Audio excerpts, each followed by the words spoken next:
JOJO, so junk on, junk off, credit rotation ETF. So that uses the behavior of utilities against the stock market. So this is kind of a, I always say this is kind of an interesting dynamic. You can always have faith that an anomaly is real. The anomaly that I'm most known for are these leading indicators to tail risks, to extremes in risk assets. You can have faith that an anomaly is real if a trend sends a particular opportunity set. So in this case, if utilities are outperforming the stock market, volatility tends to rise, as shown in the 2014 Dow Award paper going back to the 1920s. Well, when stock market volatility rises, you tend to see credit spreads widening. Treasuries benefit, high yield sells off.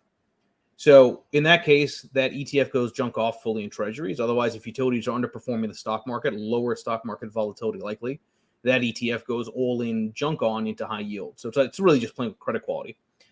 Now, what's interesting here is spreads look pretty early in terms of widening, meaning utilities are starting to outperform the stock market on a short-term basis.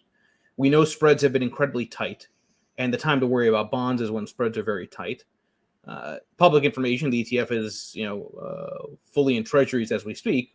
Now, because the approach is weekly, for all I know, that could change come end of the week. But if indeed you have a juncture where risks do manifest and it's a true positive, that's a great thing, right? Because if you can avoid high yield becoming higher yield, meaning you're avoiding that sell-off in junk debt, then you can go back into high yield at a much more juicy type of income level. Right. And I think this is kind of the tricky part with the bond market. Everyone knows that the single determinant to returns is starting yield. Well, starting yield for most bonds is nothing, which means really the only way you can get yield is being tactical and waiting for the moment for those dislocations to occur to then really, go aggressive and get that higher yield when it presents itself.